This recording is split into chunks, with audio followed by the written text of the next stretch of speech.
Buenos días a todos.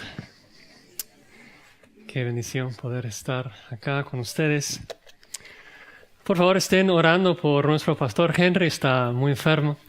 Y oremos a Dios que Dios le conceda una pronta recuperación. Dios nos manda a nosotros orar por nuestros líderes. Nos conviene hacerlo porque velan por nuestras almas. Sé que Él anhela estar acá con nosotros y ministrar a nosotros. Así que oremos por Él, su esposa Bárbara, que Dios les ministre.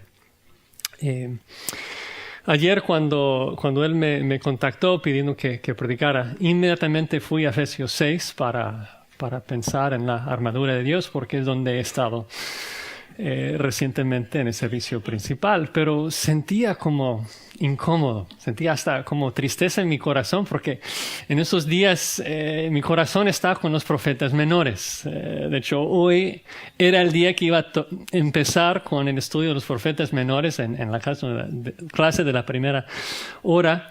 Y entonces, si me permiten, quiero predicar mi mensaje introductorio a los profetas menores hoy. Y Dios mediante continuaremos con el estudio de Efesios 6 en un par de semanas. Será un mensaje un poco distinto a la normal, porque voy a intentar predicar todos los 12 profetas menores en un solo golpe. Así que agárrense. A lo mejor uno preguntaría o va a preguntar, o sea, ¿por qué predicar 12 libros simultáneamente? Y la respuesta realmente es porque, aunque en nuestras Biblias nosotros tenemos 12 libros individuales, Oseas, Joel, Amós, Abdías, etc., para el judío, o sea, en hebreo, los 12 libros estaban escritos en un solo rollo. Eran considerados como un solo libro con 12 secciones. Y realmente nos comunican un mensaje muy importante y muy lindo. Así que sin más, si tienen sus Biblias, por favor, vayan conmigo al libro de Oseas. Oseas. Si no saben dónde está Oseas, vayan a Mateo. Luego regresan 12 libros, porque vamos a estar ahí en esa sección toda la mañana de Oseas a Malaquías. Nosotros, hermanos, nos portamos de manera muy diferente cuando vivimos con la expectativa de algo, ¿no es cierto? Estoy pensando en eso un poquito. Hace no mucho tiempo pude tomar mediodía en el trabajo y planeábamos llevar a los hijos a la playa. Entonces, tan pronto llega a las 12 del día, salgo al coche y entro en el coche y llamo a mi esposa para avisarle que ya voy en camino.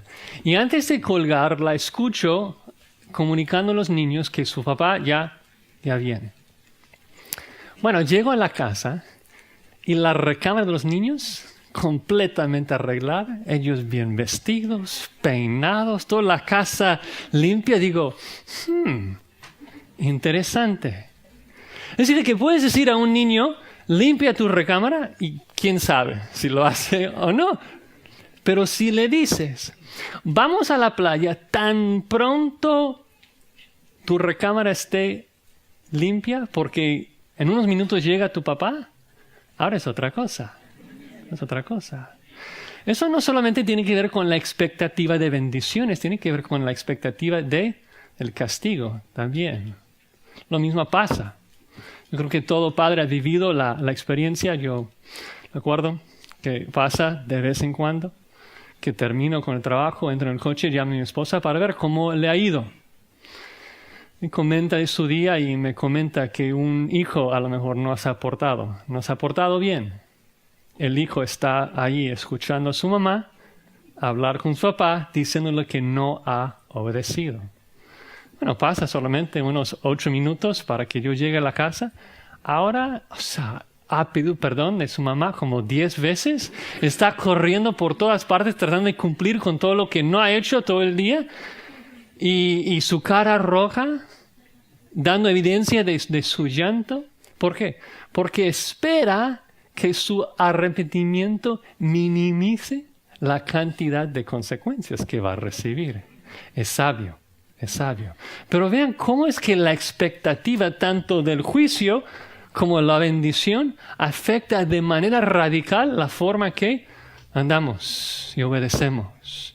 Eso precisamente es el mensaje de los 12 profetas menores.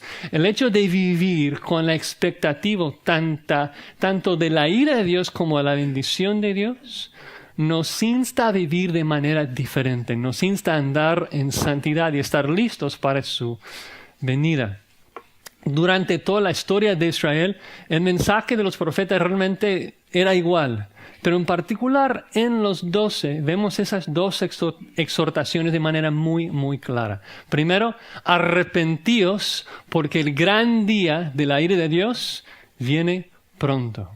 Y segundo, arrepentíos porque pronto Dios va a restaurar al arrepentido y no quieres perder el reino. No quieres estar desprovisto de ese día. Así que en esta mañana vamos a ver estas dos razones por las que debemos vivir en santidad. Primero, Dios, hermanos, pronto va a juzgar al pecador. Y segundo, Dios pronto va a restaurar al arrepentido. Así que primero el juicio. Andaremos en santidad si vivimos con la expectativa que Dios pronto juzgará al pecador. Ahora, cuando yo digo eso de que Dios pronto va a juzgar al pecador, la primera reacción de cada ser humano debe de ser, bueno, yo soy pecador, debo arrepentirme para evitar ese juicio, pero tristemente no es así. No importa de quién estamos hablando, si hablamos de los de Judá o de Israel o de los Estados Unidos. No importa el tiempo, si hablamos de Israel antes de su cautiverio, después o ahora mismo. Lo que siempre ha caracterizado al ser humano es esto. No solamente que somos pecadores, sino que negamos nuestro pecado. Pensamos que nosotros que merecemos estar con Dios, que debemos estar allí con Él en el cielo. Entonces veremos en los profetas menores cómo es de que Dios tiene que demostrar y probar a los israelitas de que ellos merecían su ira y que venía pronto. Vamos a empezar con Oseas, comenzando en el versículo 2 del capítulo 1. Oseas, capítulo 1, versículo 2. Observen ahí que dice Oseas 1:2, el principio de la palabra de Jehová por medio de Oseas. Dijo Jehová a Oseas, ve, tómate una mujer fornicaria e hijos de fornicación, porque la tierra fornica apartándose de Jehová. Imagínense, la ilustración es tan vívida, ¿no? Ellos pensando que no habían ofendido a Dios, de que ellos andaban rectamente, y Él da esta imagen. ¿Cómo se siente el marido, hermanos, cuando su esposa está fornicando con otro hombre? ¿Puedes imaginar el dolor, la tristeza, el enojo que un esposo siente cuando se entera de que su esposa está cometiendo adulterio con otro hombre? Cuando nosotros cometemos idolatría, así es como Dios lo ve. Así Dios lo ve, un acto de adulterio. No puedes amar a otros dioses. No puedes amar al mundo y agradar a Dios. Santiago 4:4 nos dice, oh almas adúlteras, ¿no sabéis que la amistad del mundo es enemistad contra Dios? Vamos a estar leyendo muchos versículos.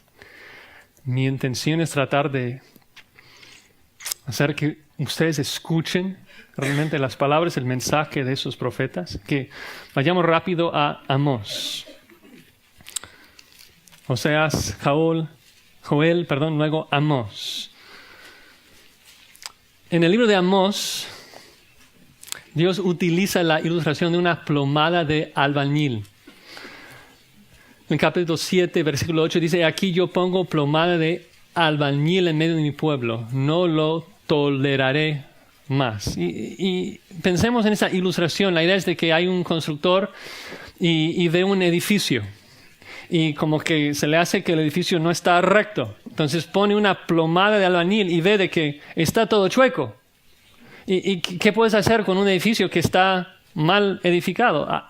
Hay que destruirlo por completo, empezar de nuevo. Y eso es lo que Dios iba a hacer. De hecho, en Amós capítulo 4, escuchan las palabras Amós 4, versículo 2. Jehová el Señor juró por su santidad. Y aquí vienen sobre vosotros días en que os llevarán con ganchos y a vuestros descendientes con anzuelos de pescador. Y saldréis por las brechas una tras otra y seréis echadas del palacio, dice Jehová. Es decir, que ya habían llegado al punto en donde no hubo remedio. Dios iba a castigarlos. Describe el día en que la nación de Babilonia iba a llegar allí y poner anzuelos de pescador en su boca y jalarlos. Tanto del norte a Siria como del sur a Babilonia. Dios iba a juzgar a su pueblo. El juicio ya era irrevocable. La pregunta, ¿por qué? ¿Por qué un juicio tan severo? El problema es no solamente de que el pueblo estaba en pecado, sino de que ellos lo negaban. Y cuando uno llega a esto, es como que ya no hay remedio. O sea, si uno peca y reconoce su pecado, bueno, puede arrepentirse. Pero si uno peca y lo niega, no hay remedio. Si uno no entiende de que va mal camino, jamás va a dar retorno. Ellos estaban diciendo, hoy debemos orar que Dios venga. Y estaban anhelando y hablando del gran día de Jehová. Pensaron de que Dios iba a venir a estar con ellos y pelear por ellos. Entonces anhelaban y hablaron del gran día de Jehová. Porque pensaron que eran justos y cuando Jehová venía iban a aprobar su justicia y pelear contra las naciones. Y Jehová dice, no es así.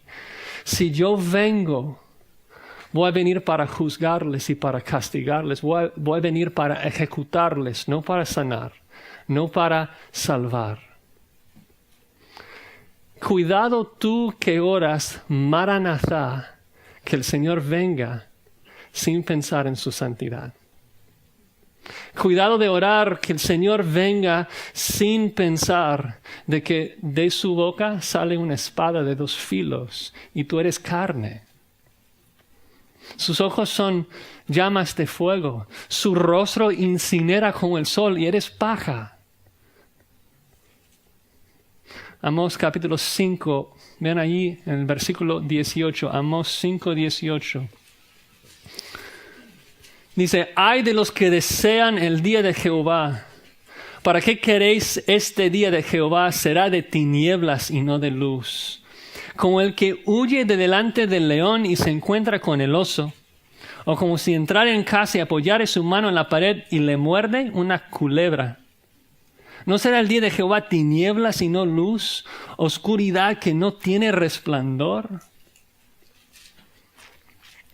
Dios pronto va a llegar a su pueblo, pero no para bendecir, sino para juzgar. Jonás también demuestra el pecado del pueblo de Israel. Ustedes saben la historia.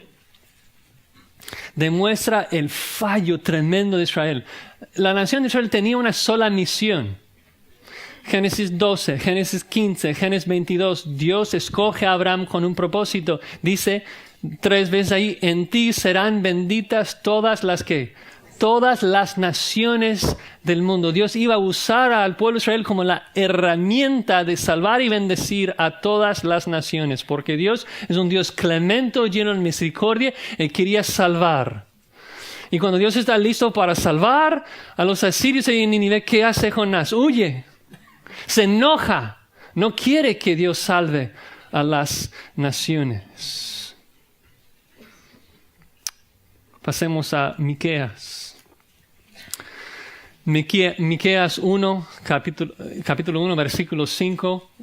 él describe a Jerusalén como un lugar alto, porque estaban ofreciendo a los Baales ahí.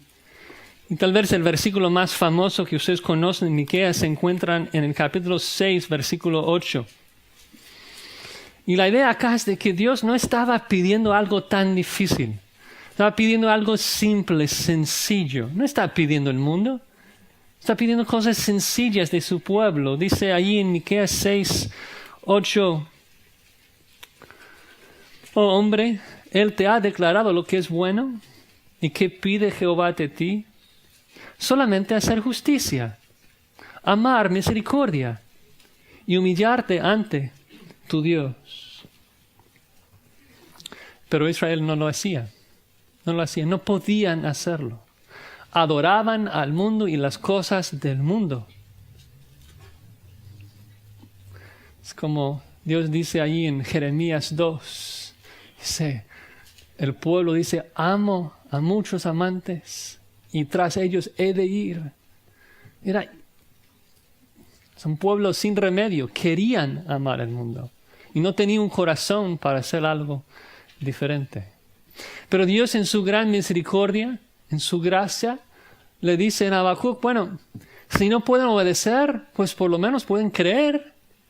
Pueden ser salvos como Abraham, quien creyó en Jehová y le fue contado por justicia.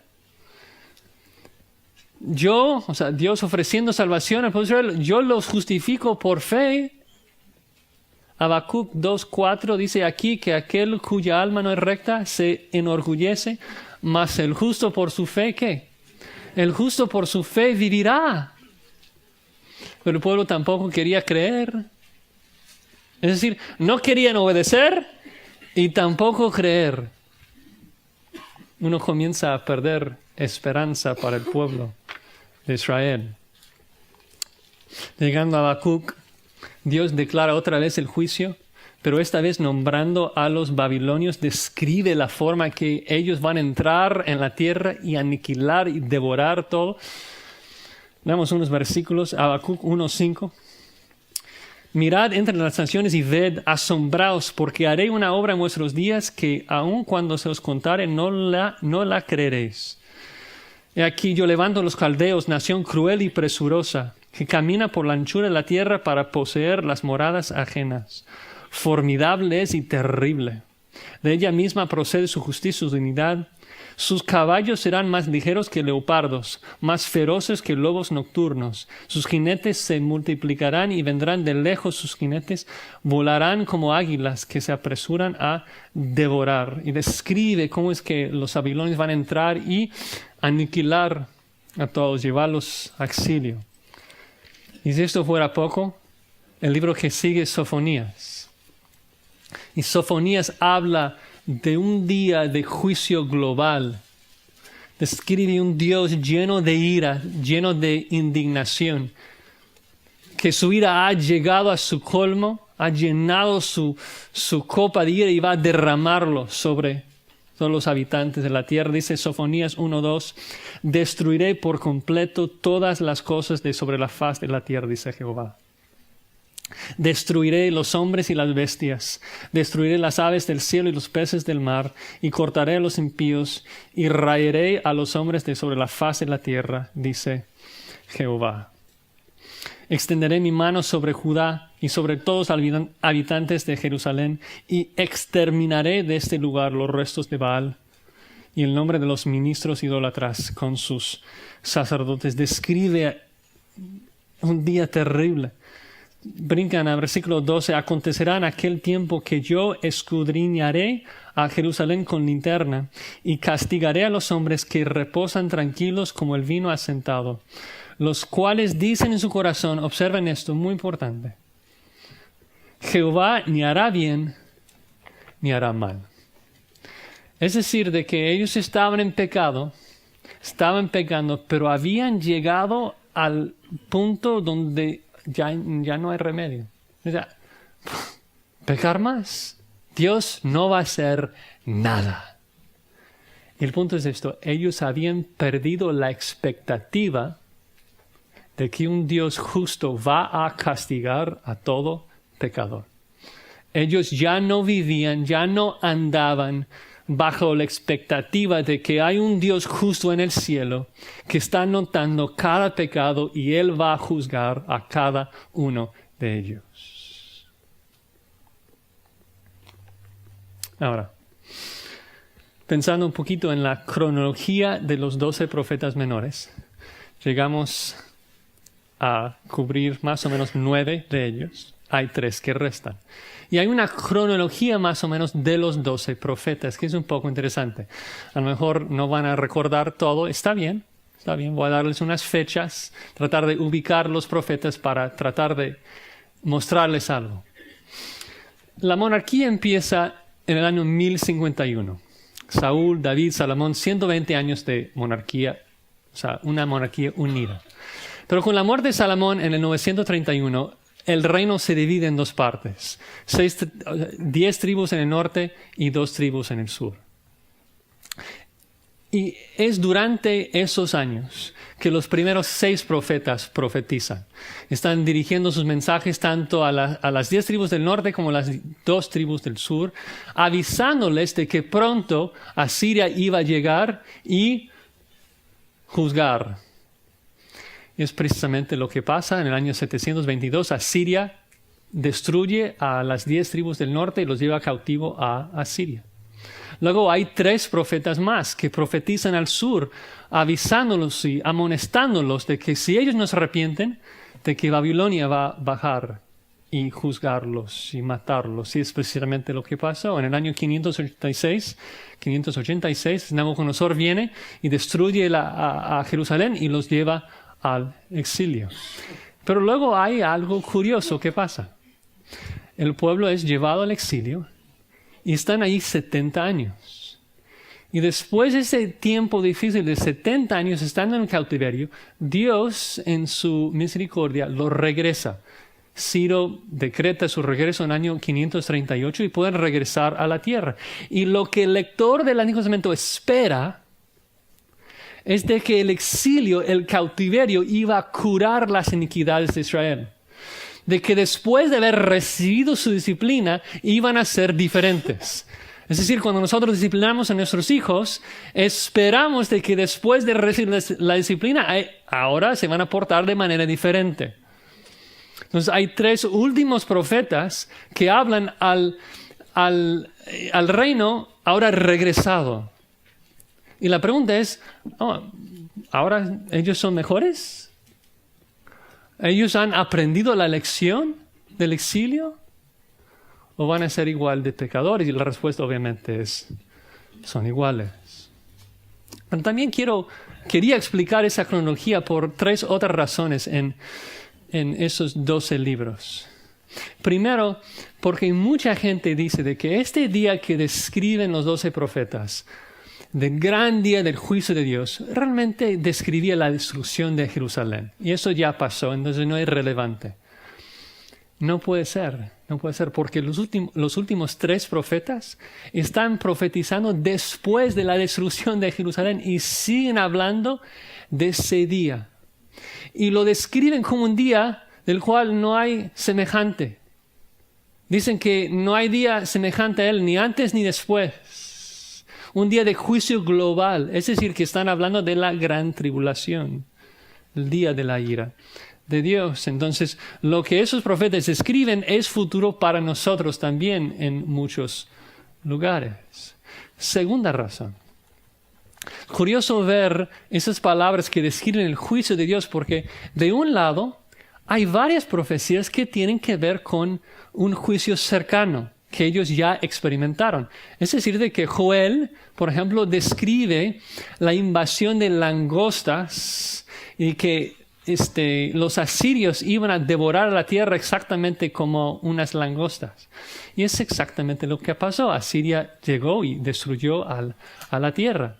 Luego hay profetas que hablan de la destrucción de Jerusalén por los babilonios, como Habacuc. Entonces, a veces cuando habla del juicio, habla de un juicio cercano. Y el punto es esto. Nosotros debemos pensar lo siguiente.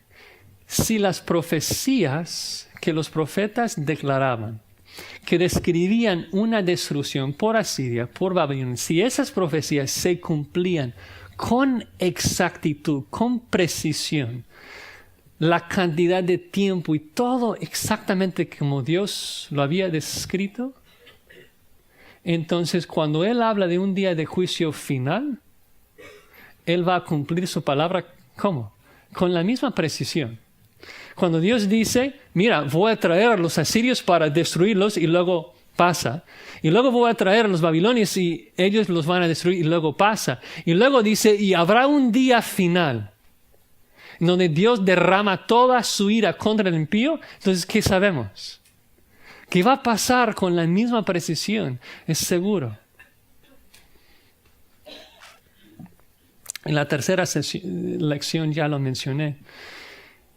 Es de que estamos pensando que Israel va a aprender la lección, pero no. De hecho, es peor. Cuando regresen del cautiverio, son peores. Se jactan más de su justicia. De hecho, recuerden que regresan y edifican sus propias casas súper lindas y la casa del Señor en ruinas. Y Ageo tiene que llamarles.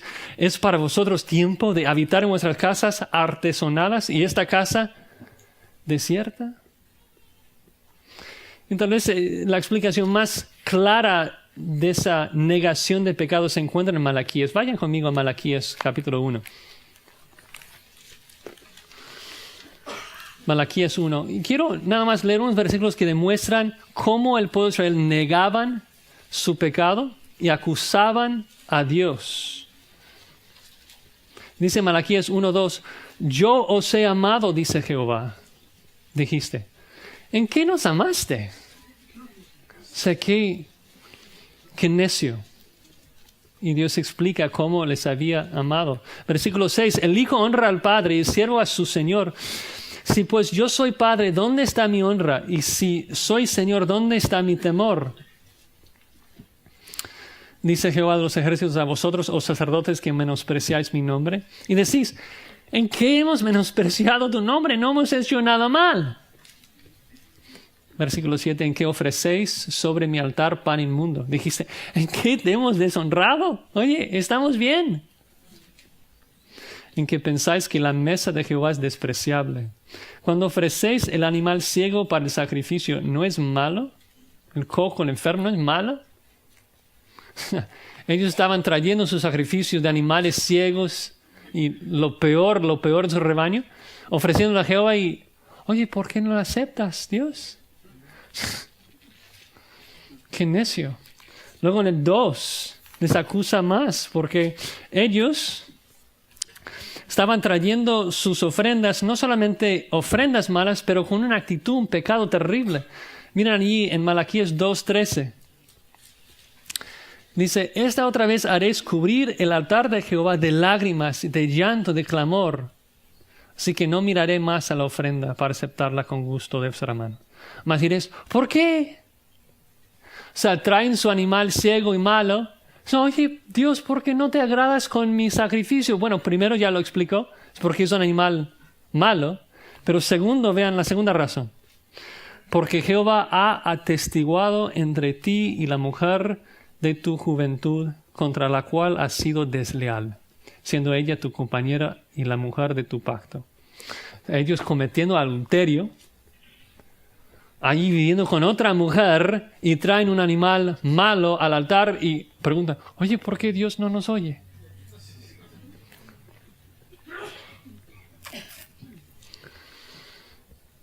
Ven allí, versículo 17, Malaquías 2:7. Habéis hecho cansar a Jehová con vuestras palabras. Decís, ¿en qué le hemos cansado? En que decís, otra vez es la misma raíz. Observen, ellos habían perdido la expectativa del juicio de Dios. ¿En qué decís? Cualquiera que hace mal agrada a Jehová y en los tales se complace, o si no, ¿dónde está el Dios de justicia? Mira, a Dios le agrada cuando pecamos. No existe un Dios de justicia. No va a haber ninguna consecuencia, no habrá ningún castigo. No importa lo que hacemos. Vivimos como nos dé la gana porque al fin y al cabo no va a haber nada. Dios se enoja con ellos porque cercano está el día. Él está guardando. está marcando todo su pecado. Y debemos vivir así con la expectativa de que Dios es justo. Dios es justo y Él va a quemar a todo pronto. El infierno, hermanos, es real. Israel perdió esto, perdió la expectativa de que si hay un Dios justo sentado sobre su trono, entonces Él no simplemente puede no mirar lo que estamos haciendo. Y tarde o temprano Él va a juzgar a los impíos. Dices, wow, pero Josías, qué bueno que no soy tan malo como los israelitas. Ellos, tan rebeldes, tan pecadores. ¿Recuerdan lo que Pablo dice a los Corintios? Se los leo. 1 Corintios 10. Haciendo referencia al pecado de Israel. Estas cosas les acontecieron como ejemplo. Y están escritas ¿para qué? Para amonestarnos a nosotros, a quienes han alcanzado los fines de los siglos. Así que el que piensa estar firme, mira que no caiga. El punto es que somos iguales, somos pecadores y debemos meditar en esto, no solo en nuestro pecado, para confesarlo a Dios, debemos también pensar en su juicio, para arrepentirnos. Debemos pensar, meditar, ¿qué adoras? ¿Qué adoras más de Dios? Lo que sé es que eres un idólatra. Eso es seguro.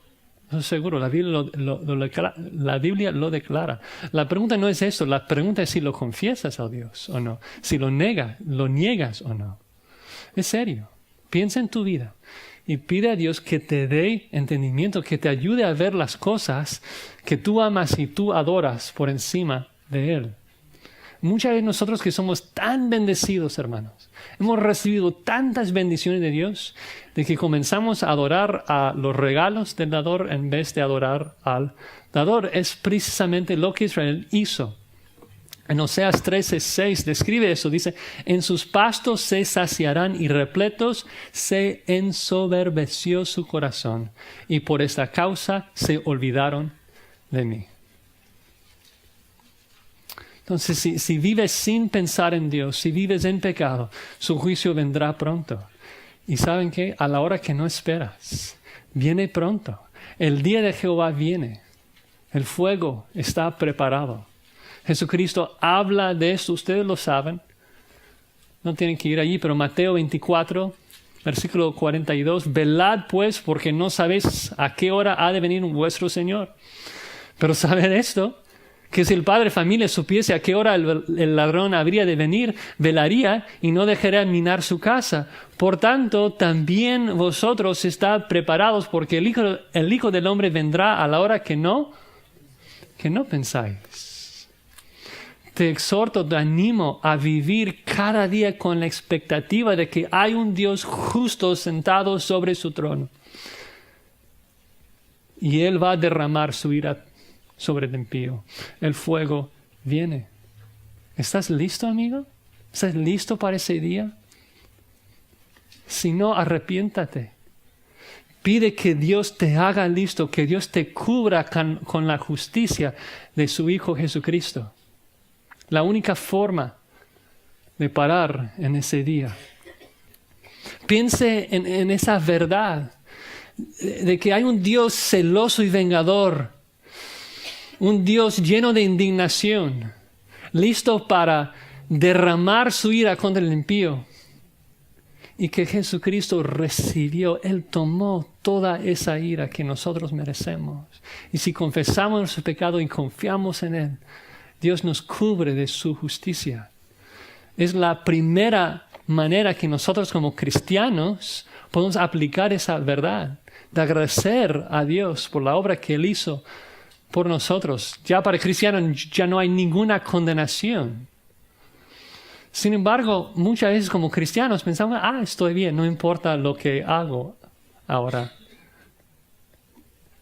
Dios es justo y Él juzga también nuestras obras como cristianos, ¿no? Recuerdan lo que Pablo dice. Dice, si sobre este fundamento alguno edificare oro, plata, piedras preciosas, madera, heno o hojarasca, la obra de cada uno se hará manifiesta, porque el día la declarará. ¿El día de qué? El día del Señor, el día de Dios. Y no es un día lindo, es un día de fuego. Dice, pues por el fuego será revelada. Y la obra de cada uno, cual sea, el fuego la probará. Si permaneciera la obra de alguno que sobreedificó, recibirá recompensa. Si la obra de alguno se quemare, él sufrirá pérdida, si bien él mismo será salvo, aunque así como por el fuego. 1 Corintios 3:12.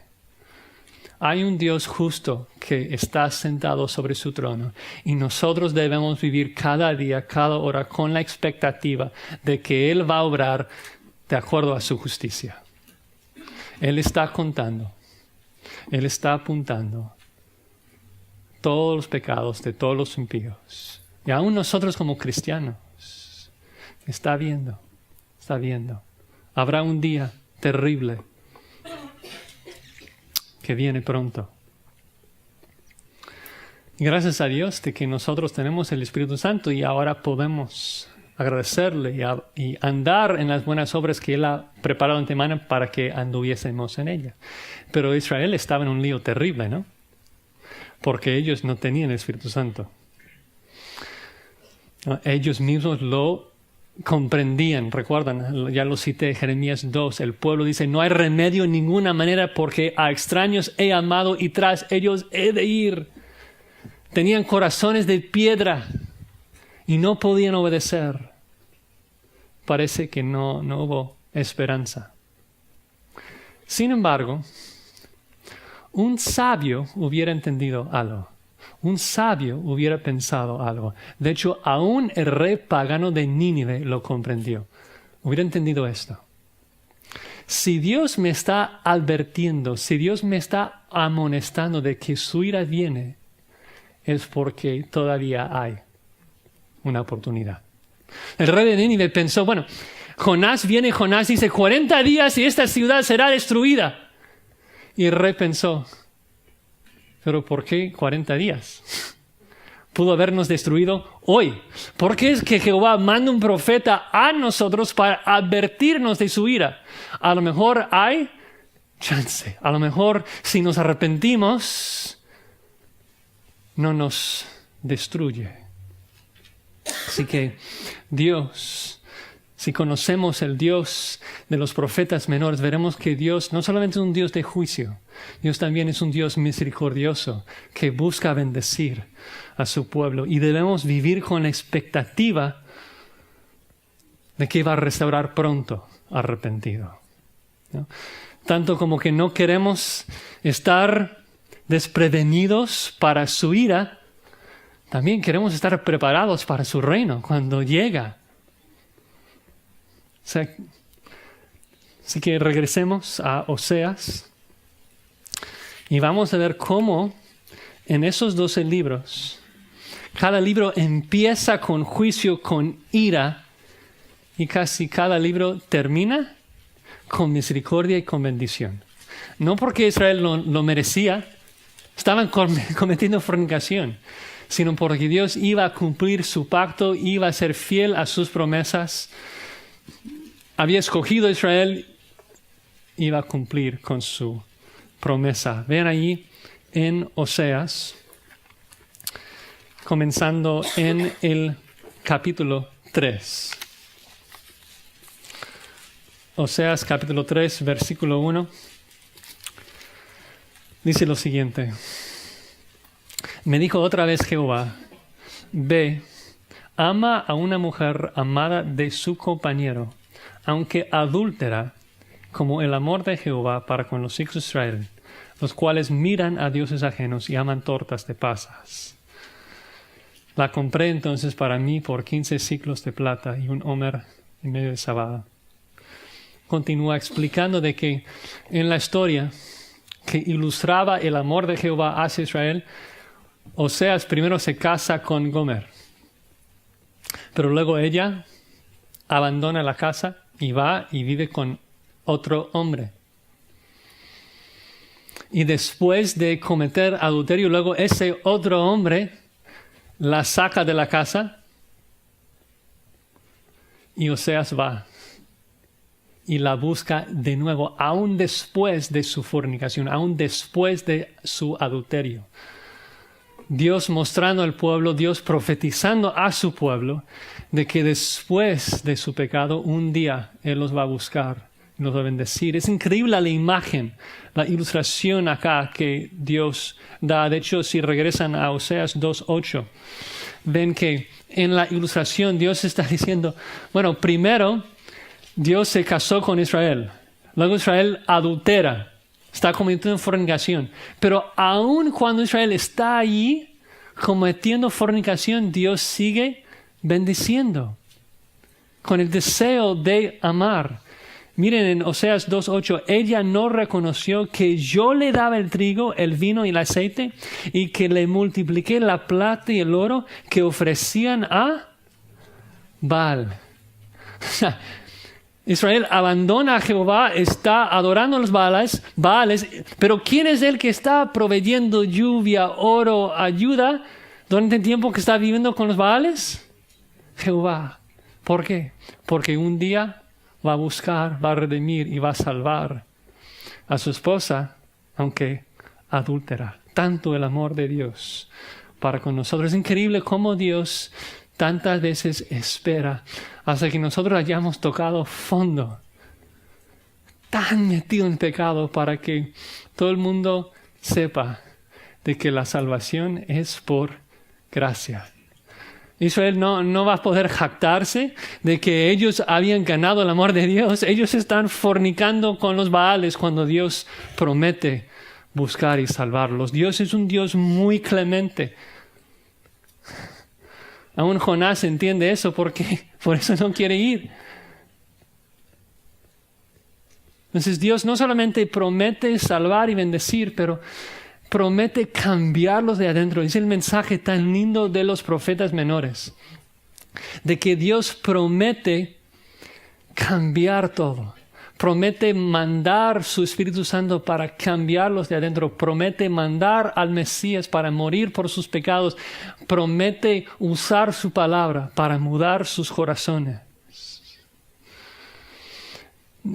No tenemos tiempo para leer todo, pero unos versículos rápidamente. Oseas 14:4. Yo sanaré su rebelión. Los amaré de pura gracia, porque mi ira se apartó de ellos. Joel, lo mismo. A lo mejor no van a tener tiempo de ir a cada pasaje. Pueden por lo menos escucharlo. Joel 2:28 habla de cómo Dios lo va a llevar a cabo. Después de eso, derramaré mi espíritu sobre toda carne. Dice, todo aquel que invocar el nombre de Jehová será salvo. Promete salvar en Miqueas 5:2 a través del Mesías que iba a nacer en Belén. Promete en Nahum usar toda su ira, todo su poder para matar a los enemigos de Israel.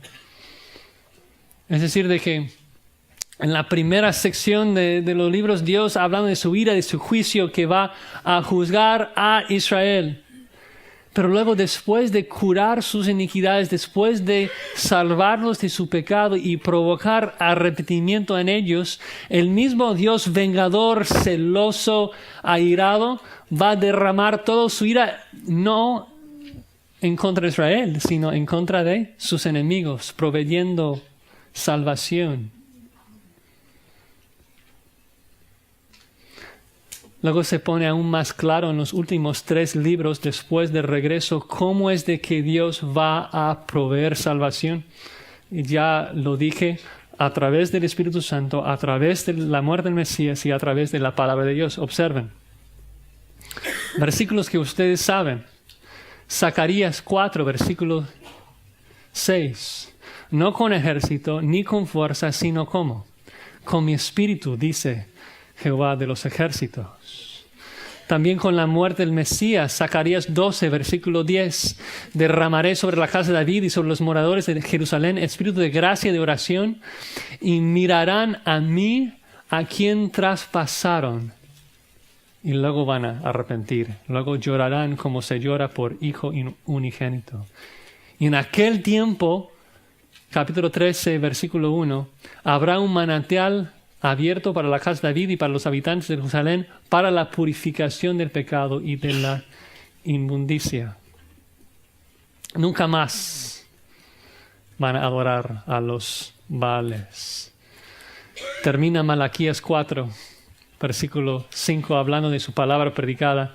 Aquí yo os envío el profeta Elías antes que venga el día de Jehová, grande y terrible. Él hará volver el corazón de los padres hacia los hijos, el corazón de los hijos hacia los padres. Entonces Dios promete de que después de disciplinar, después de venir en ese gran día de Jehová, la gran tribulación, y pulir y curar la iniquidad de su pueblo, luego va a venir en el reino y bendecir. Eso, hermanos, todavía es futuro.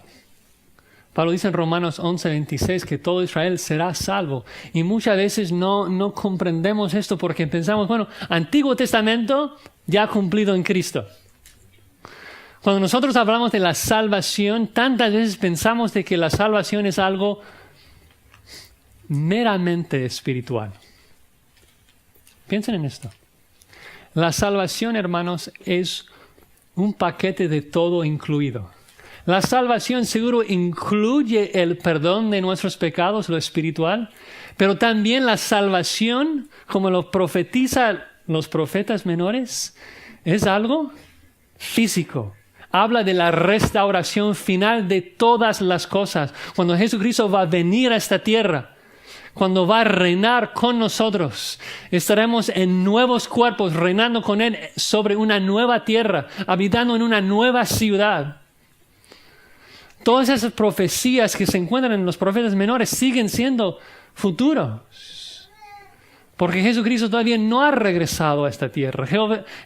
Dios todavía no ha dado nuevas tierras. Entonces, quisiera tomar unos minutos muy rápido para mostrarles el reino como los profetas menores lo predicen. De que es un reino futuro aún para nosotros. Amós 9:15 dice, pues los plantaré sobre su tierra y nunca más serán arrancados de su tierra. ¿Esto ha pasado? No. Miqueas 4:3, martillarán sus espadas para asadones y sus lanzas para hoces. No alzará espada nación contra nación, ni se ensayarán más para la guerra. ¿Eso ha pasado? Sofonías 3, canta, oh hija de Sión, da voces de júbilo, Israel. Gózate, regocíjate de todo corazón, hija de Jerusalén. Un versículo que cantamos y muchas veces pensamos que estamos viviendo, pero no. Versículo 17, Jehová está en medio de ti, poderoso. Él salvará. Pensamos salvación espiritual. Que Jehová está en medio de ti. O sea, ahora. No. Se gozará sobre ti con alegría, callará de amor. Se regocijará sobre ti con cánticos. Habrá un día, hermanos, cuando Jesucristo viene a la tierra y literalmente estará en medio de nosotros. Literalmente va a cantar esos cánticos. La salvación tiene que ver con el perdón de nuestros pecados, pero la salvación final es una restauración completa, tanto espiritual como físico. Seguro el pasaje más explícito que habla del reino se encuentra en Malaquías 14. Vayan rápido. Zacarías 14.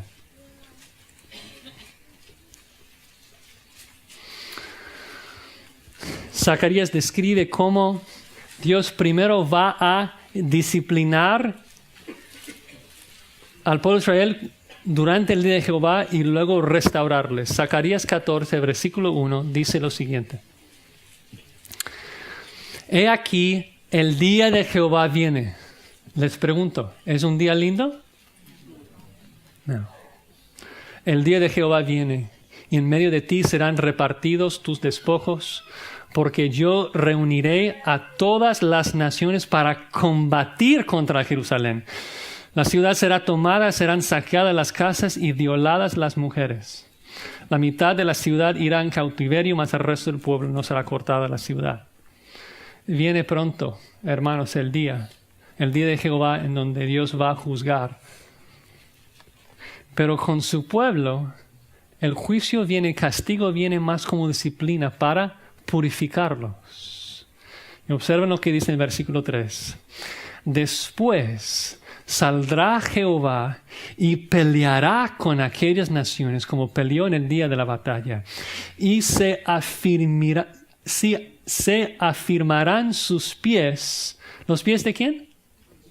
De Jehová. Se afirmarán sus pies en aquel día sobre el monte de los olivos, que está frente de Jerusalén al oriente, y el monte de los olivos se partirá por en medio. ¿Esto se ha cumplido? ¿Cómo se encuentra, hermanos, el monte de olivos hoy? ¿Está completo o está partido en dos? Está completo. Eso no ha pasado.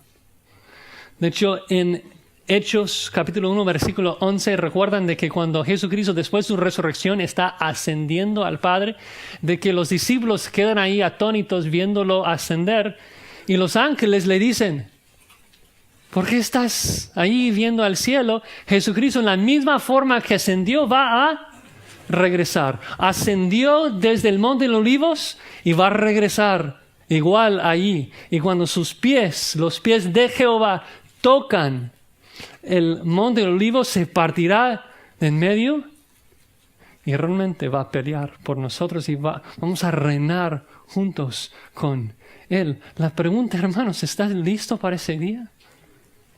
¿Estás listo? ¿Listo para el reino? ¿Listo tanto para la ira de Dios como esa bendición de poder reinar con Cristo para siempre? ¿Cómo es que Dios te va a encontrar en ese día? Estoy seguro, porque siempre ha sido así en la Biblia. Estoy seguro que hay muchos que me escuchan que están pensando: pero Josías, esto es del Antiguo Testamento. Y tú puedes gritar todo lo que quieras, diciendo de que el día está cercano y que pronto viene, que Jesucristo puede regresar hoy o mañana. Pero ¿sabes qué? Ellos estaban diciendo eso hace 2500 años, de que ya viene, y no ha pasado nada. Todo sigue igual. No va a regresar. Jehová no hará ni bien ni mal. ¿Cómo me vas a decir que el día está cercano? Vamos, ven conmigo por favor a 2 de Pedro. 2 de Pedro capítulo 3. Y vamos a terminar acá. 2 de Pedro capítulo 3, comenzando en el versículo 3. 2 de Pedro 3:3.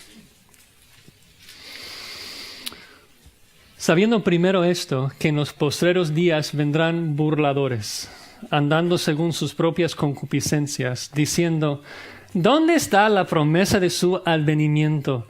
Porque desde el día en que los padres durmieron, todas las cosas permanecen así como desde el principio de la creación. Pedro comenta: estos ignoran voluntariamente que en el tiempo antiguo fueron hechos por la palabra de Dios los cielos y también la tierra, que proviene del agua y por el agua subsiste. Por lo cual el mundo de entonces pereció anegado en agua. Pero los cielos y la tierra que existen ahora están reservados por la misma palabra, guardados para el fuego, en el día del juicio y la perdición de los hombres impíos. Mas, oh amados, no ignoréis esto, que para con el Señor un día es como 1000 años y 1000 años como un día. El Señor no retarda su promesa, según algunos la tienen por tardanza, sino que es paciente para con nosotros, no queriendo que ninguna perezca, sino que todos procedan al arrepentimiento. Hermanos, ¿por qué ha pasado 2000 años? ¿Por qué es que Jesucristo todavía no ha regresado? Es porque es paciente. No quiere que tú perezcas cuando viene. Quiere que estés listo. Quiere que escuches su exhortación, su amonestación. Para Él, 2000 años son como 2 días. 2 días como 2000 años. Pero versículo 10. El día del Señor. Ahora, ¿cómo es el día de Jehová? ¿Cómo es el día del Señor? ¿Será lindo? El día del Señor vendrá como ladrón en la noche, en el cual los cielos pasarán con gran estruendo y los elementos ardiendo serán deshechos, y la tierra y las obras que en ella hay serán quemadas. La pregunta es esta. Si el juicio viene así, si está cercano, el día que Dios derrama su ira sobre el impío y los echa al infierno, ¿no creen que eso debe cambiar la forma que vivimos, que andamos? Tener la expectativa de que un Dios justo, sentado sobre su trono, eso debe cambiar radicalmente la forma que vivimos. Pedro lo dice, versículo 11. Puesto que todas estas cosas han de ser deshechas, ¿cómo no debéis vosotros, se dirige a cristianos, cómo no debéis vosotros andar en santa y piadosa manera de vivir, esperando y presurándoos para la venida del día de Dios, el día de Dios, un día difícil, en el cual los cielos encendiéndose serán deshechos y los elementos siendo quemados se fundirán? Nosotros, hermanos, debemos vivir cada día con la expectativa de que pronto Dios va a quemar esta tierra. Y debemos estar listos para ese día. No queremos estar sorprendidos. Pero no solamente esto. Pedro sigue hablando, dirigiéndose a los cristianos también. Versículo 13, observen. Pero nosotros esperamos según sus promesas cielos nuevos y tierra nueva en los cuales mora la justicia. Debemos estar anhelando cada día, cada hora, pensando, pronto Dios va a regresar a esta tierra. Pronto Cristo va a plantar sus pies sobre el monte de los olivos, lo va a partir de en medio, va a reinar acá, va a crear de nuevo esta tierra. Y vamos a reinar con Él en el reino, eternamente, sin pecado, sin dolor. Será maravilloso. ¿No quieres perderlo? Debemos arrepentirnos y estar listos para ese día. Dice Pedro en versículo 14, por lo cual, oh amados, estando en espera de esas cosas, procurad con diligencia ser hallados en Él sin mancha e irreprensibles en paz. Debemos echar ganas para trabajar para la gloria de Dios, estar listos para ese día. Queremos vivir con esa expectativa de que Dios pronto va a juzgar el impío. No quiero ser encontrado entre ellos. Y pronto Dios va a venir y bendecir y dejar entrar a nosotros a su reino. Y queremos estar listos, hermano. Que Dios nos haga listos.